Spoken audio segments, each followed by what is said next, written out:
In October 2009, Wally Moran, a Canadian sailing writer and professional charter skipper, voyaged to the Chesapeake Bay and a U.S. sailboat show in Annapolis, Maryland.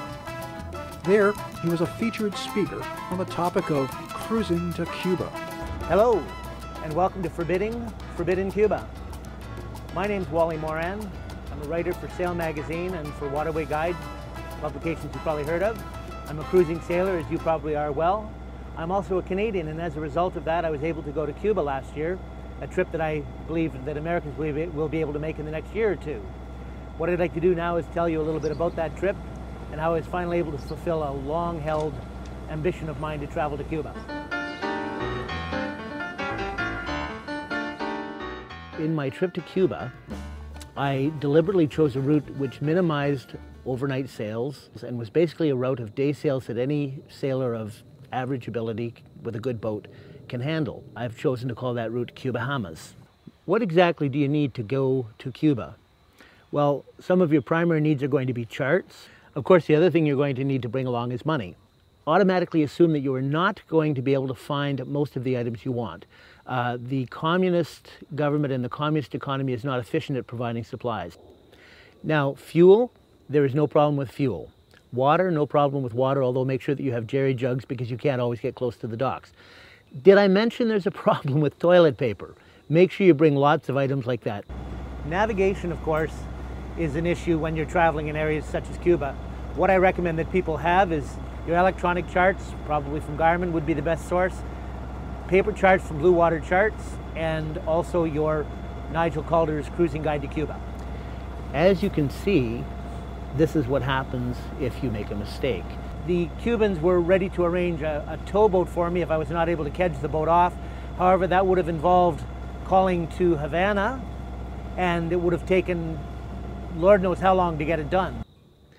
As you travel up and down the coast, you'll probably run into some Cuban fishermen or Cuban people with whom you'll end up trading gifts. Cubans are extremely friendly, and you have to understand that they realize the problem is not between people, it's between government. Some of the suggestions I would make would be clothing, boat clothing, for example, hats, personal care items such as soaps, razors, toothpaste, toothbrushes, etc. The one thing I will caution you is don't try to give gifts to the Guardia Frontera or the people who are boarding your boat officially. They're absolutely not allowed to accept it. It won't be taken the right way. When you clear in at your first stop, and on the route that I use, that was Puerto de Vita, you're going to be boarded by up to anywhere from 8 to a dozen people. Some of the facilities that you'll find in Cuba are a little bit on the rough side. I mentioned paperwork. At every marina that you stop at, you'll have to fill out a marina form, which usually involves 3 or 4 pages and is done in triplicate. A question that I'm frequently asked is, what is the best way to explore Cuba? One thing you have to remember is that you are not allowed to leave your vessel unattended at an anchorage. So what I suggest to people is that tie up at a marina, rent a car or take a bike and use the bus system to get around, and then explore the areas that you're going to. Some of the things that you'll see while exploring Cuba are things such as this bas-relief wall in Holguin. Since 1959, very little has changed in terms of things like automobiles. You'll see a lot of automobiles that you would normally only see at an antique auto show here in the United States. And did I mention the music?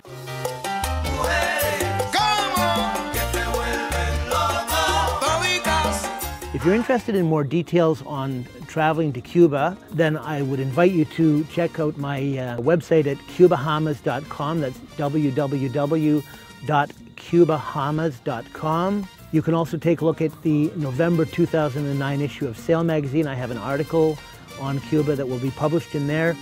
Or if you wish, you can also email me at northchannelsailing@gmail.com, and I'll be happy to answer whatever questions you have. In 2010, Wally Moran will once again sail along his Cuba-Hamas route to the most mysterious, beautiful, and untouched cruising grounds in the Caribbean.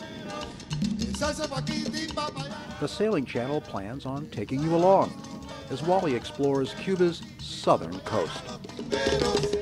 Salsa pa' aquí, timba